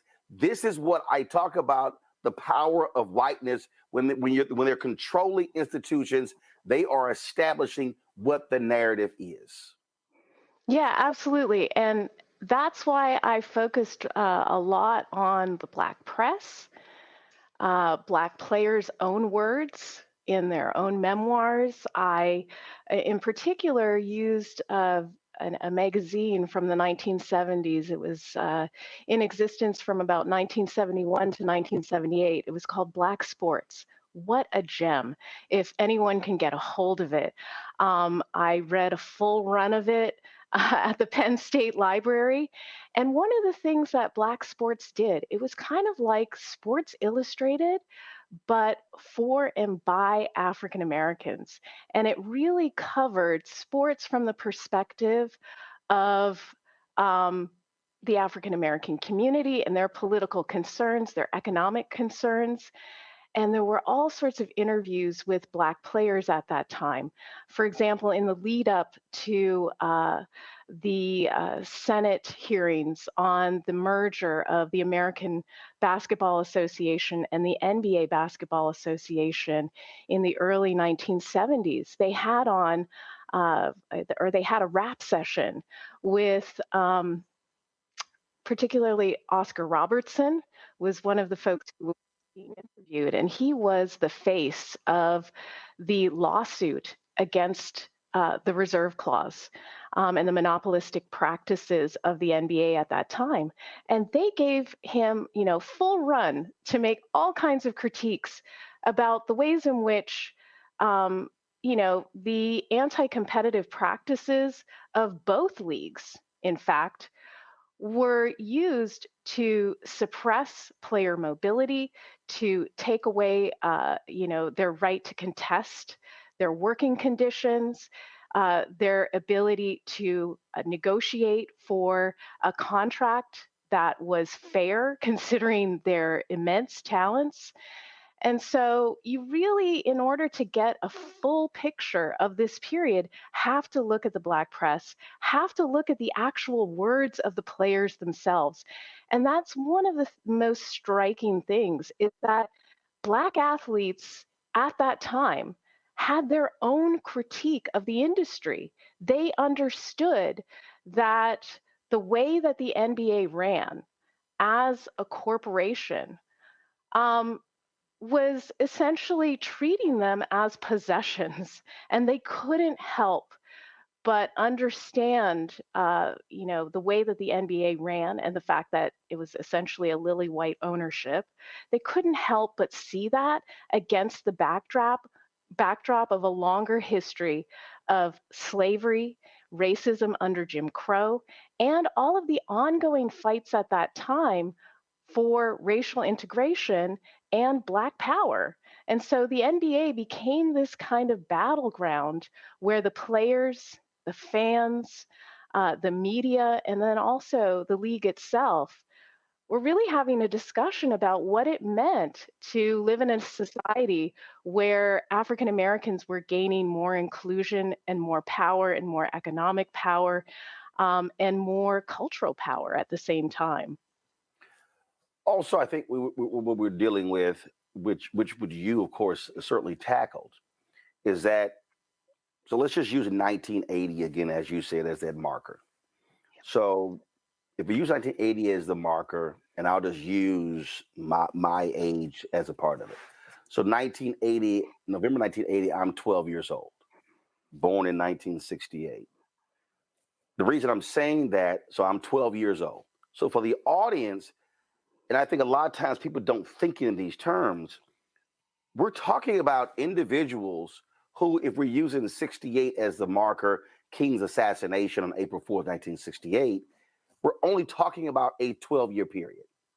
So we're talking about a generation of athletes who were coming of age professionally, and they were the first wave after the end of the Black freedom movement, the civil rights movement. And so you take a Kareem Abdul-Jabbar, who was a central figure in the 1970s, was there at that meeting as one of the leaders with Muhammad Ali and Jim Brown and Bill Russell and Oscar Robertson, when they met with Ali with regards to him choosing not to go to the Vietnam War. But people forget Abdul-Jabbar boycotted playing for the United States in the 1968 Olympics.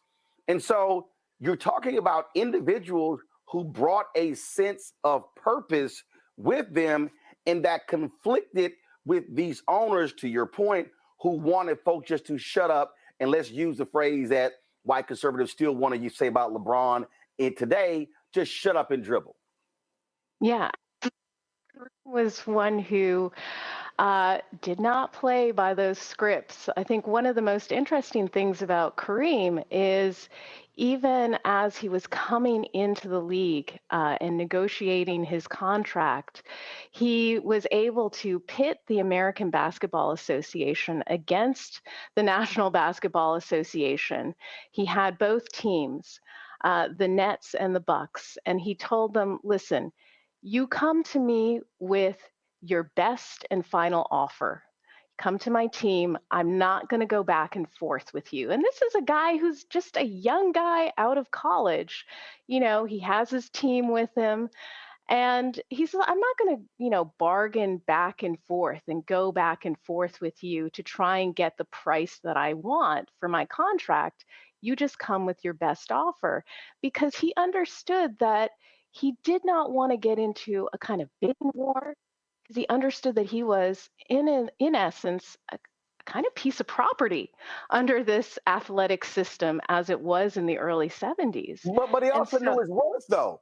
He knew his value. Yeah, they did. They did. The reason I'm laughing, because that's actually how I've always negotiated. Like, literally, I've said, the reason I'm like literally laughing, because I've negotiated my deals by saying, listen, you make an offer. If I like it, I'll accept it. But I'm only going to counter one time. Right. We're not going to be sitting here going to this back and forth, because I know my worth. Absolutely. And this is a guy who was the dominant player in high school, dominant player in college. This ain't a hard conversation. No.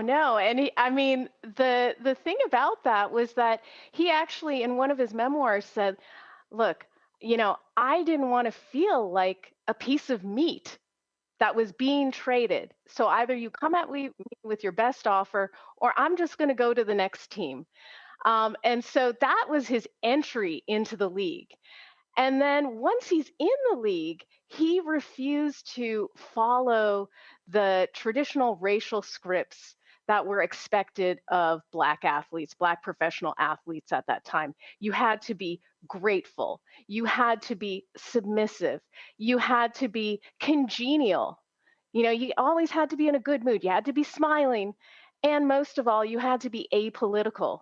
Now, Kareem was none of those things. Of course, at the time, he had not yet announced when he first came into the league that he had taken on his new name, Kareem Abdul-Jabbar. So, but he was known as this guy who just wasn't really going to play nice with the white media. He managed to piss off a lot of folks in Milwaukee. You know, they talk about the fact that he would go to a press conference. And of course, we know from watching sports media that sometimes they ask pretty inane questions.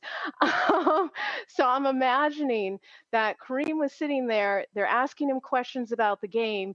And, you know, when he didn't really feel like it was a question worth answering, he would either just give a one-word answer or he would grunt. You know, he'd just be like, and so even that performance of, again, knowing your worth and understanding that you don't have to, you know, shuck and jive for the media was revolutionary in and of itself. I want to stay on that point in terms of what the expectations were, in terms of how they behaved. And again, for people today not really understanding those times, we're talking about Jackie Robinson coming into Major League Baseball in 1947. We're talking about the first Black athlete to win the Heisman Trophy. We're talking about the first Blacks coming to the NFL, then the NBA. And so much of this also, again, I'm going back to white sports writers establishing the narrative. Look at these high-paid Negroes. These were individuals who never came across African Americans who were making this amount of money. And what you heard them say about these NBA players, which you write about during this period, is literally what white sports writers and white fans say today. And even when you talk about fans, you still have this narrative from fans as if they own the players even today. Absolutely. Yeah, absolutely. I mean, we're right in the middle of March Madness. And, you know, I wrote a piece that was contesting the fact that, you know, why does the NCAA not pay the players or remunerate them, you know, in accordance with the billions of dollars that they rake in? And, you know, the responses are typically, well, oh, it provides them such an opportunity. And now when you're talking about, for example, NCAA D1 basketball, you're talking about a majority Black sport. And so, you know, the NCAA goes around spouting this narrative that they are purveyors of Black opportunity and racial uplift. Well, the NBA was doing that in the early 1970s, making it seem as if, oh, geez, you know, we're taking these young men who are struggling, we're giving them a chance to play. They should be grateful to us. And so, in saying that, they're completely erasing the talent and the labor that Black athletes were providing, which were creating the profits for professional basketball. And so, you know, in the first part of the book, I look at a series of antitrust cases. The first one lodged by Connie Hawkins versus the NBA, which took on the practice of blacklisting. Blacklisting of Connie Hawkins, he was unjustly accused of being part of a gambling scandal. The NBA didn't bother to investigate. They just said, okay, we're not going to touch him.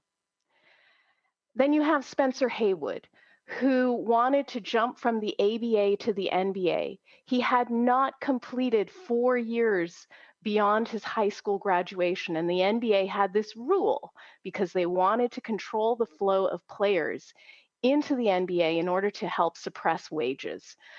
And Spencer Haywood takes them on, and Spencer Haywood v. the NBA, and upends the 4-year rule. Then you have Oscar Robertson et al. V. the NBA. And that case was the case that ended up bringing down the reserve clause. Now, the reserve clause at that time, once you were drafted to a particular team, the team had complete control over you and your contract. They could dispense with you when they pleased.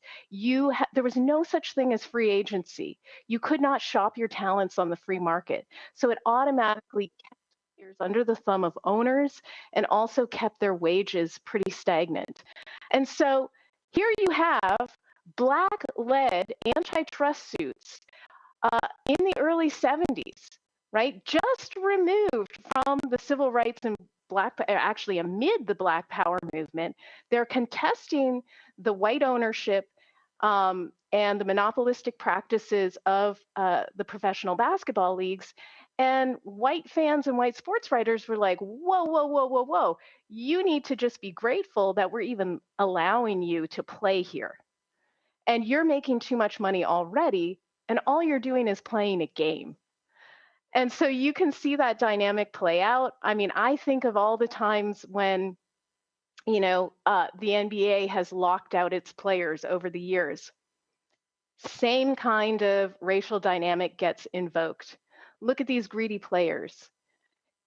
They shouldn't be asking for more. They should just shut up and play. Owners are never called greedy. The owners are never greedy. They're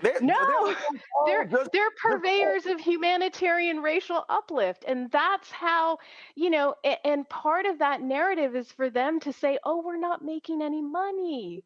We're not making any money. But even in the early 1970s, economists at that time who were studying this said, actually, even if teams aren't making a huge profit, the losses in their basketball ventures can count against their earnings in other sectors.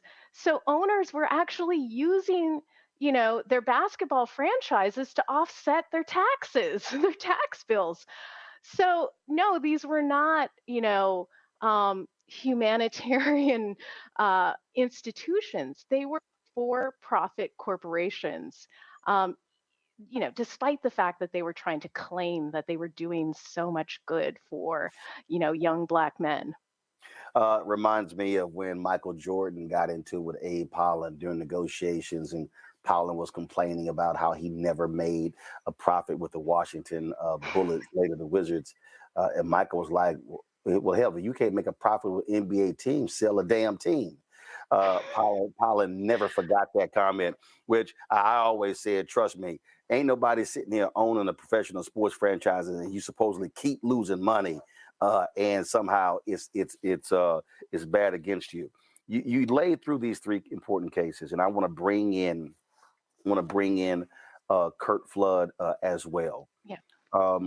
And what I think is important for the audience to know, that when we're talking about labor, we're talking about the Black athlete that literally changed the future of all athletics by virtue of their willingness to take a stand. White players were not as willing to challenge this system, but it was these Black athletes who literally put careers on the line to challenge the system. And every athlete today, basketball, football, soccer, hockey, I don't care what it is, owes it to the Black athlete, those individuals who sued these leagues for really this system that we have today that allows them not just to have free agency, not just to be able to one and done. I mean, all kinds of different things. That's really, what set all of this up. The Black athlete unwilling to frankly be, as Bill Rhoton said, a $40 million slave. Mm-hmm. Absolutely. And I think that, it doesn't surprise me in some ways that Black athletes were at the leading edge of all of this. So Kurt Flood, Connie Hawkins, Spencer Haywood, Oscar Robertson, even John Mackey, if we're thinking about the NFL. To me, it's not surprising because they understood that all of these, monopolistic mechanisms in place that suppressed competition hurt all athletes, but they hurt Black athletes in particular. One of the things that we have to remember is that in the early 70s, this was just the beginning of the time when Black athletes could make extra money off the court through endorsements. There wasn't huge endorsement money. So their salary really was the thing that they had to make sure was commensurate with their talents. And so they could not, at the same time, they could not help but see these labor fights in the context of sport as part of the larger Black freedom struggle. Oscar Robertson had all sorts of troubles with the Cincinnati Royals, and they treated him, like the help. And this is a guy who was immensely talented, who brought so much to the table. When he, eventually became the head of the NBPA, which is the National Basketball Players Association, the union that represents the players in the NBA, he essentially turned that union into a kind of civil rights organization.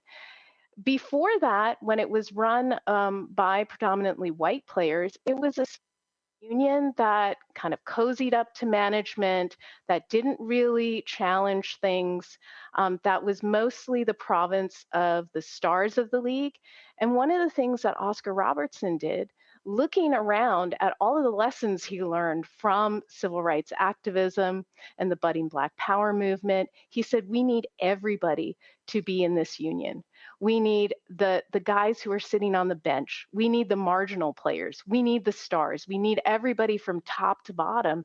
And we have to function like a collective unit, or else we're not going to have any leverage against the players, against the owners.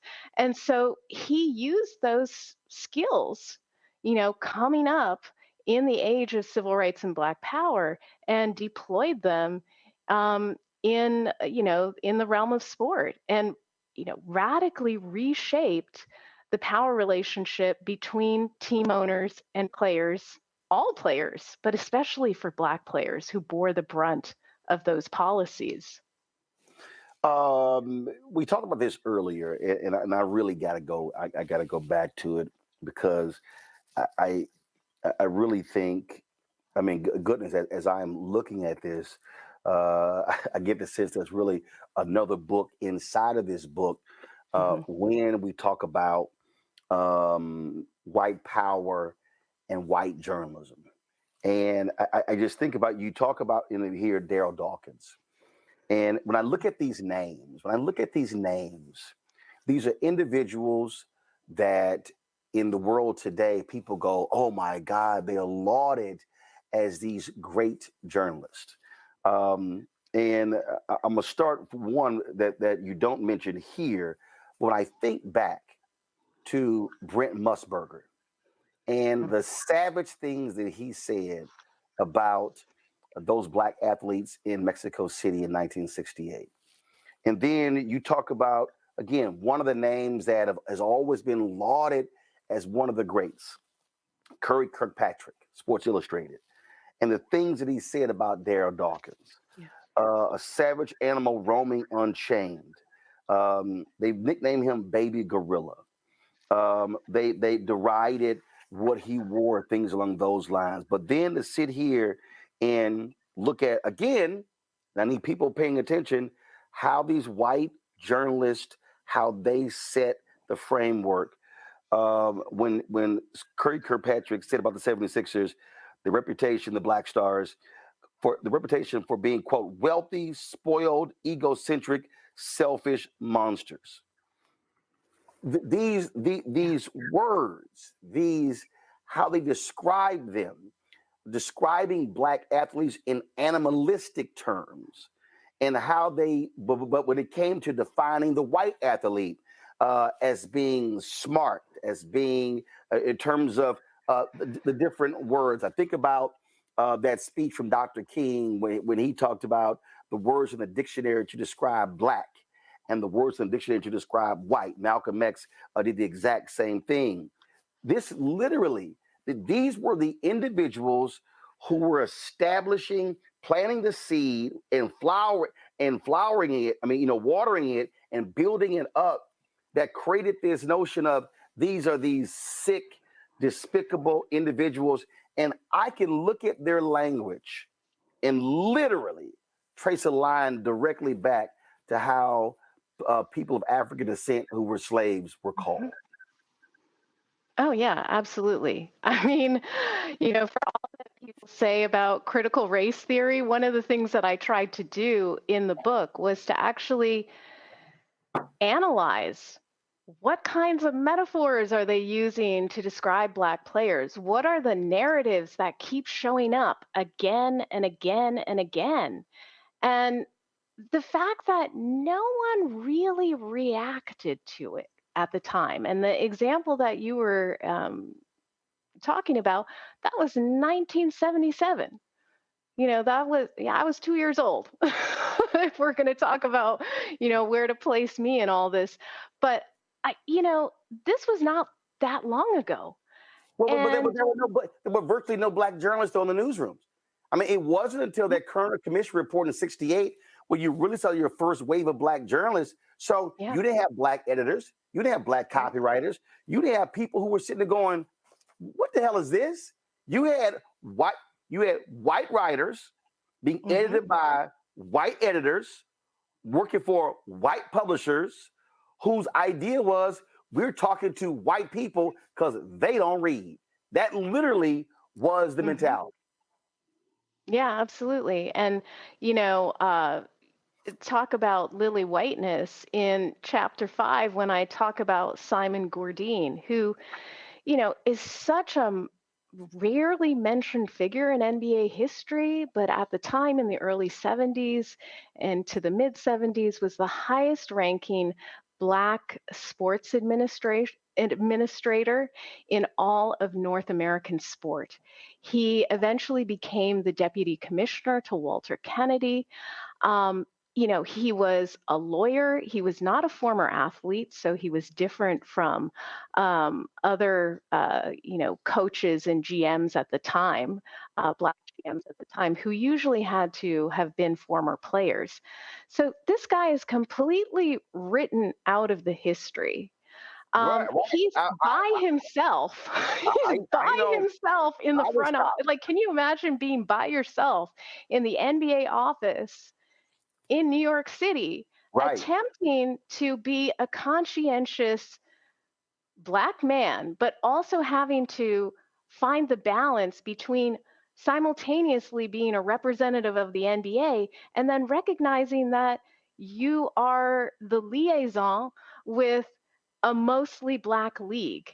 And the amount of pressure that he felt, which you can, when you're reading, particularly like his interviews, again, with Black Sports magazine from the 1970s, he's talking about the burden of representation as being the only guy in the office, the only voice in the office. And he really believed that he could make some change within. But when you're the only guy, where is your power in that? And that's why it's so important also to tell the story of, all of the Black players who contributed to the NBPA and their collective power, because in coming together, they were actually able to use that leverage against the team owners and begin to also speak back as a collective voice in the media. When they, of course, white journalists bothered to talk to them. That was one of the other things I found, was that white journalists would often just only talk to the team owners or the coaches or the GMs. they would not actually talk to the players themselves to get their Wow. perspective on anything. And, So and I had to go to the yep. black press to find that. And this is why we see, and this is why, and again, for people, I know I sound like a broken record, but when you look at, you take a Kareem Abdul-Jabbar, these white sports writers created, he's aloof, he's mean-spirited, he's nasty, he won't talk to us. Go to baseball, the things they said about Jim Rice. Go to stay in baseball, what they said about Barry Bonds. He's surly, he's nasty, on and on and on. These are the individuals who are crafting the narrative for the public, and they're the ones who are describing this. I remember I was at the NBA, Dallas Mavericks had a media day, and we were sitting around the table, and there was a white sports, and there was several of us who were in black radio and some other places, and so Allen Iverson came up. And so this white sports writer, who's still a writer in the NBA, goes, Allen Iverson's a thug, because he was describing his hair. And I said, I'm sorry, excuse me, how's he a thug? I said, is Cherokee Parks a thug because he's got a mullet? I said, do you know Allen Iverson? Do you know? I said, but I said, see here, when I say I got all in his ass, I said, here's the deal. You and other white sports writers, y'all decide to create a narrative. It's picked up by the white sports radio folks, because there are very few black people in sports radio. And I said, and so now you want to establish who a particular person is. And this guy sort of, I mean, he was like shell-shocked because no one had talked to him like that. And I didn't give a damn. But I knew exactly what he was doing. And that's literally what these folks have always done. And then you see it reflected when it's time to vote for the Hall of Fame, when it's time for accolades, when it's time for MVP. So for the people out there who don't understand the power of the media, so when you take the power of these white media figures with these white owners, that explain exactly what you said, why their conduit is just those teams, and you still see it playing out today with the Colin Kaepernick back and forth. Well, with even Lamar Jackson's negotiations, it still is prevalent today how the athlete doesn't have a lot of people we talk to, which is why black sports writers are so important, because in many ways, these black athletes have trusted the black sports writer far more than any of these white sports writers. Yeah, and I mean, I saw that for sure. Even with somebody like Kareem Abdul-Jabbar, when he did a piece with Black Journal, which was a black television show, public access show, back in the 70s. You get a glimpse into his life. He talks at length with the journalist from that show. So, it's not necessarily that he was aloof to everybody, but he also, understood that his words wouldn't get twisted when he was speaking to, members of his own community. I'm also thinking of, when you mentioned the Hall of Fame, Bill Russell refusing to show up at the unveiling or his induction into the Hall of Fame. And everybody's like, why? Why wouldn't he want to, why isn't he grateful for getting into the Hall of Fame? And, his tactic was to just sort of stay silent about it and let all of the white journalists spin their own narratives about it. And of course, black journalists were like, well, isn't it obvious why he might not be running to, be part of the pomp and circumstance, given the way that they had treated black players, coaches, et cetera, in previous generations. What you were saying earlier, too, about how, one kind of way of being, if it's by a black athlete, is read one way. If a white athlete does it, it's read a completely different way. And one of the things that I found was that when Larry Bird was just coming into the league, he actually didn't really like talking to the media either. Right. But instead of reading him as aloof and, stuck up or thinks he's uppity, et cetera, they said, oh, he's just humble. he hasn't let fame change him. He's still the good old boy that we knew from before.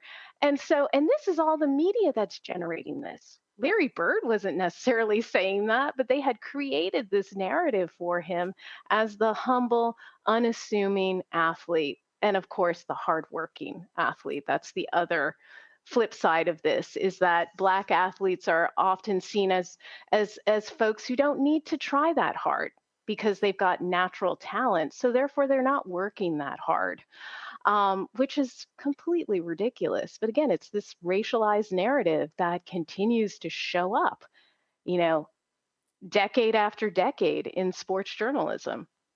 I'm gonna go back to Simon Gordine because the reason why, look, I got more than 1,000 books over there.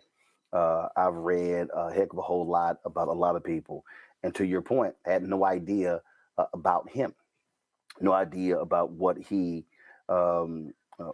did, and it's also a perfect example of how the story is rewritten. Because folks, they talk about Larry O'Brien, talk about David Stern, you now go to Adam Silver, and who saved the league and all these different things along those lines. Yeah. But as you write, the work that he did really played a huge role in the NBA being able to survive that period. How is he honored today? Is there any public recognition of him? Anything? Honestly, when I was doing research on him, the most recent stuff that I could find was his obituary, which is kind of sad. There was also, like a profile here and there. Wow. But beyond that, there wasn't much about Simon Gordine. And in a lot of cases, we focus so much on the athletes on the floor, and we neglect to focus on, what does the administrative side of this look like? And one of the things that Simon Gordine's story shows us is that folks back in the 70s were having the same kind of conversations about the lack of representation on the business side of sports, whether it was in the front office of teams, whether it was in the league headquarters in New York City, or whether it was in ownership of the actual teams.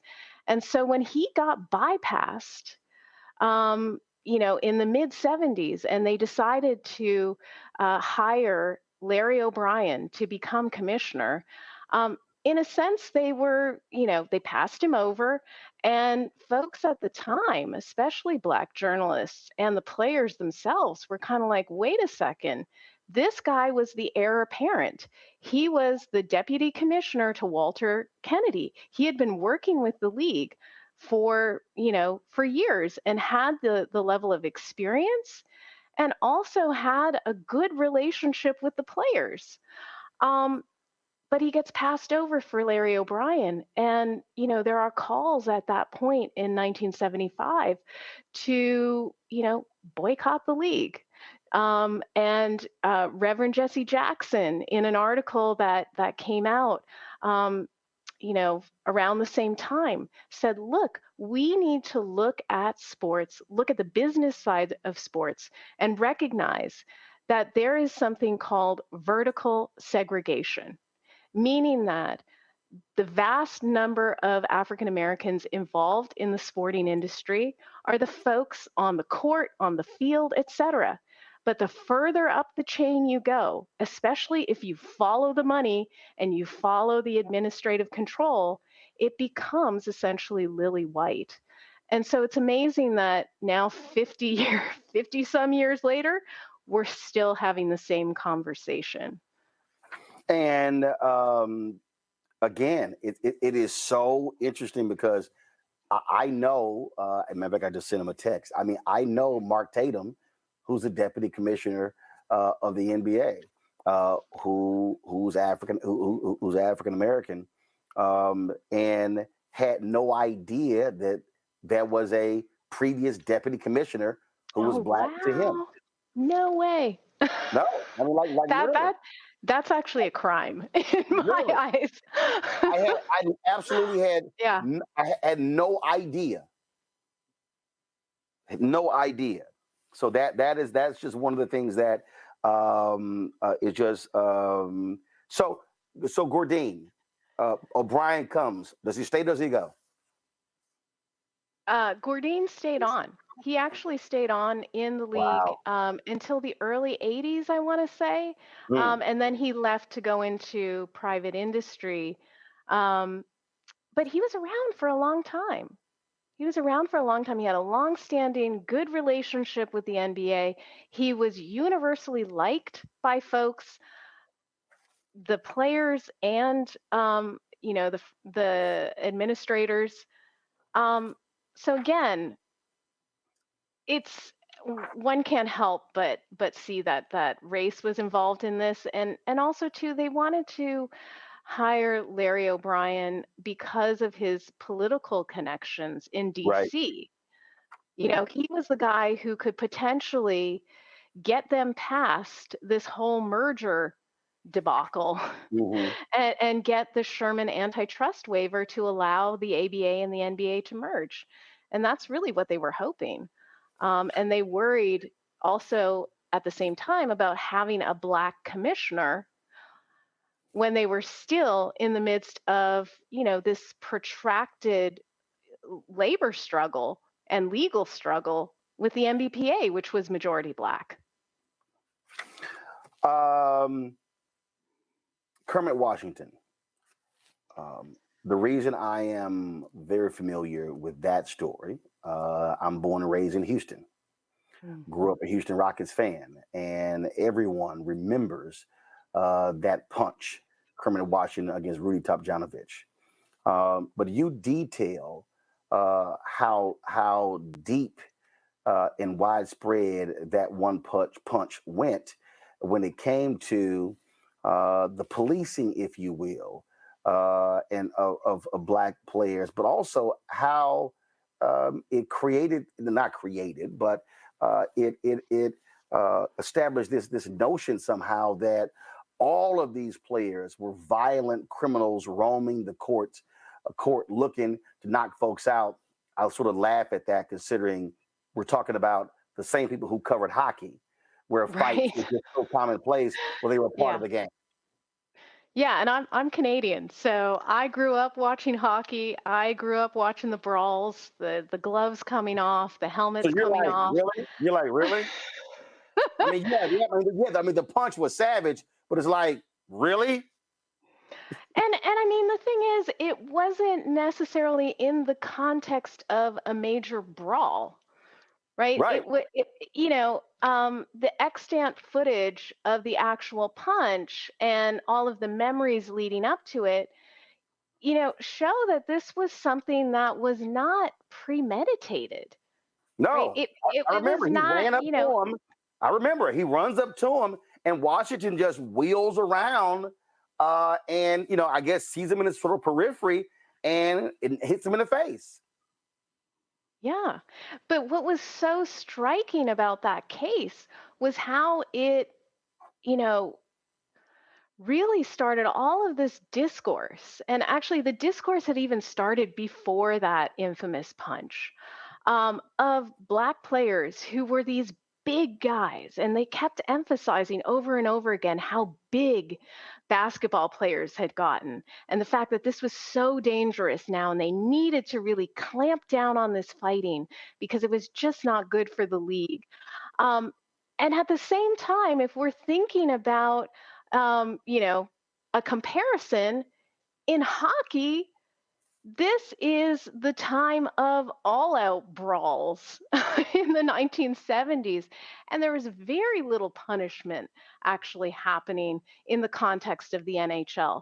But for some reason, in the context of the quote-unquote urban crisis, where it was imagined that young Black men were out of control somehow, and that they had caused all of the troubles of the inner city, right? That somehow there was only one way to read that punch and to read,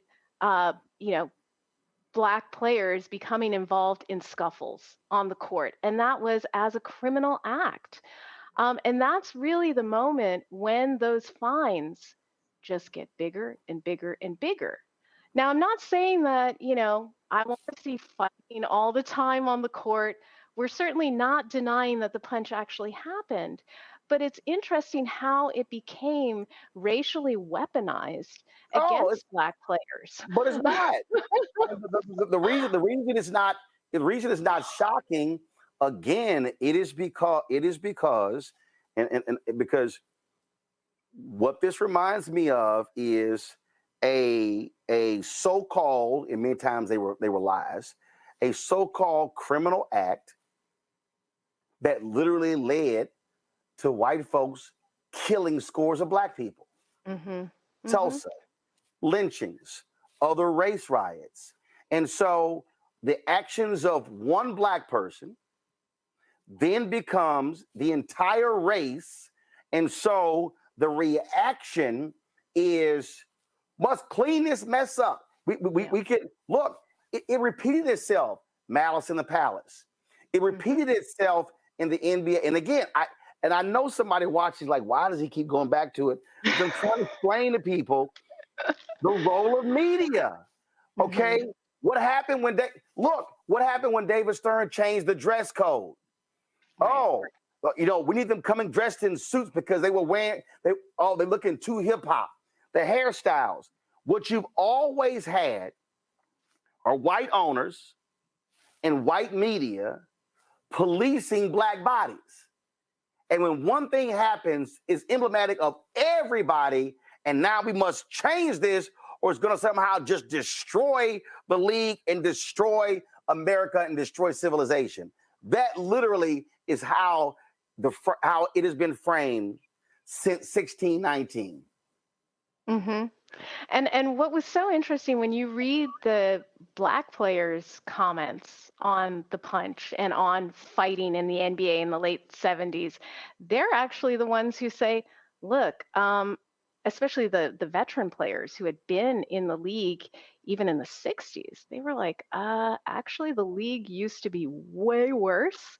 There used to be way more hatchet men in the league who were always, fouling terribly and, brawling with each other. But the difference was that the sport wasn't as visible then, and the sport wasn't as Black then. And so it came to take on all of these meanings that were, echoing this long history of the need, in particular, to police Black male violence or imagined or alleged violence. I want to talk about style. And the reality is that, look, Black folk, we just do stuff different. How we dress, how we talk, how we walk, in terms of what we do, I mean, that's just who we are. African Americans have always been America's trendsetters, and the reality that's why I love your subhead, Kareem Abdul-Jabbar, Spencer Haywood, and the generation that saved the soul of the NBA. And the reason I'm bringing that up is because that again was one of the criticisms. Oh, this style of play. Earl the Pearl Monroe. They're bringing that playground stuff into the league. Fast forward to today. The reality is this. The style of Blackness, the NBA embraces it. In fact, I'm at the NBA All-Star game this year in Salt Lake.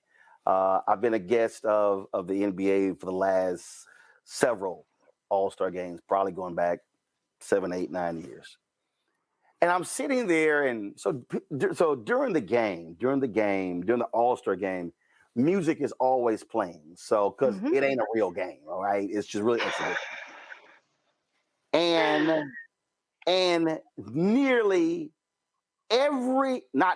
every song is hip hop. Every song. And I think I also heard, and now there are no words, everything is instrumental. But I swear I also heard them playing C Murder's Down for My Ends. And I was like, interesting. Mm-hmm. And so I find it just fascinating. And again, I go back to David Stern and the dress code and what they didn't want because of the writers like, this is just too hip hop and look how they're looking. And I look at the commercials. I look at who's sitting courtside. I look at who's performing at halftime. Look at all of those things.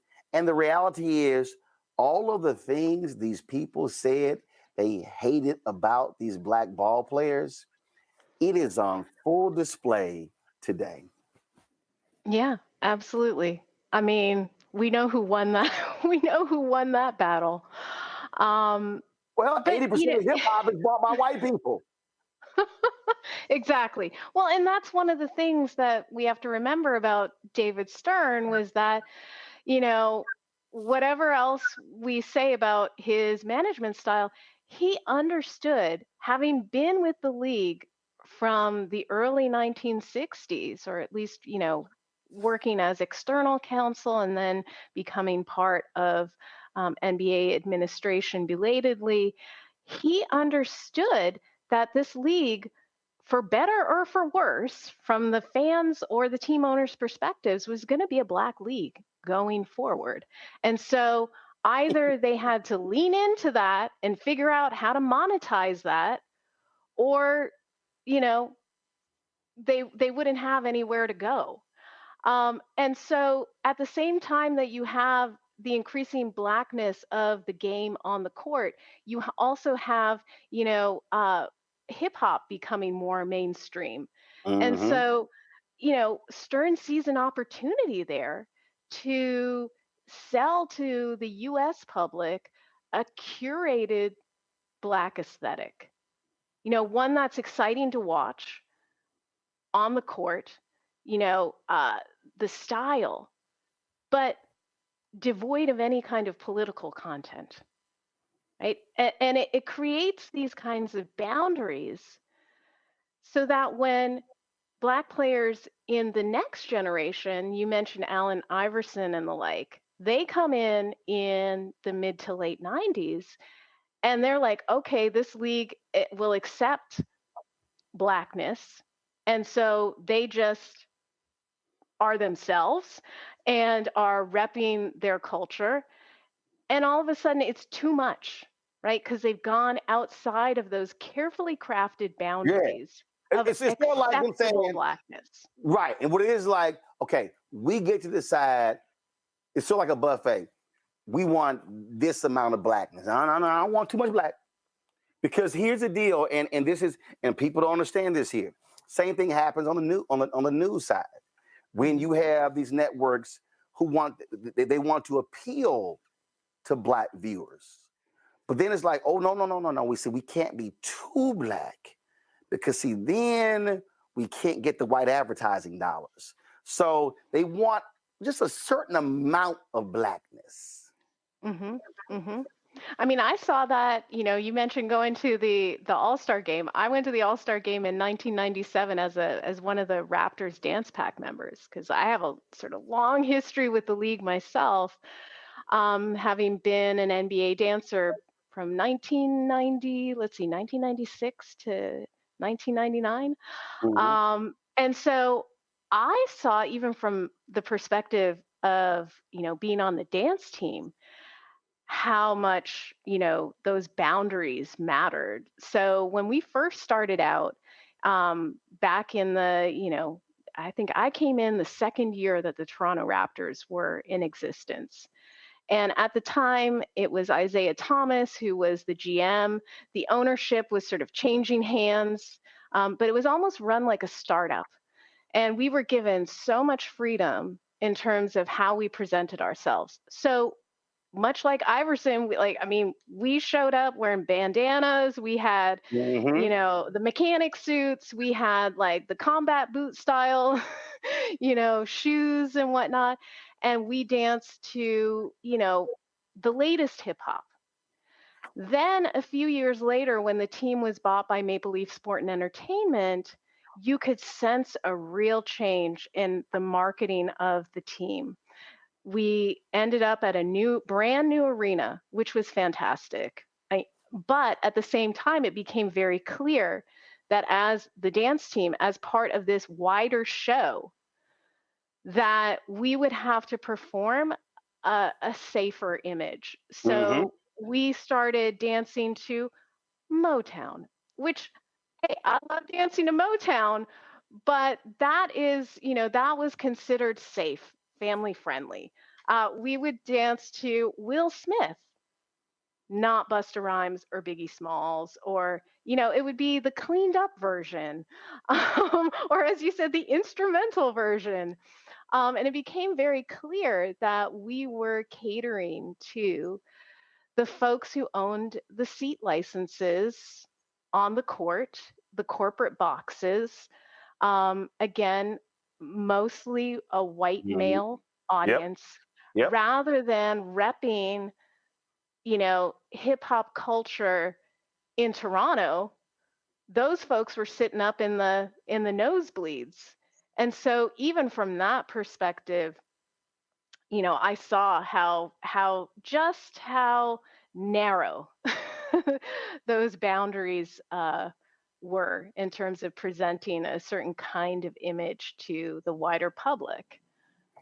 Last question. I ask all authors this, and I always love to hear their answer to this. And that is, what was your wow moment writing this book? Was there one or two? I've had some people say there are 10, 20. What was your, so you're doing the research and you're interviewing people and you're going over things. What was the moment where you went, I call it the wow moment or the oh shit moment, where you like, wow, that is crazy, or I had no idea, something that shocked or stunned you? Yeah, I mean, I probably, like some of your authors, there are many, many moments where I was like, oh, really? Did they just say that? Did they just print that?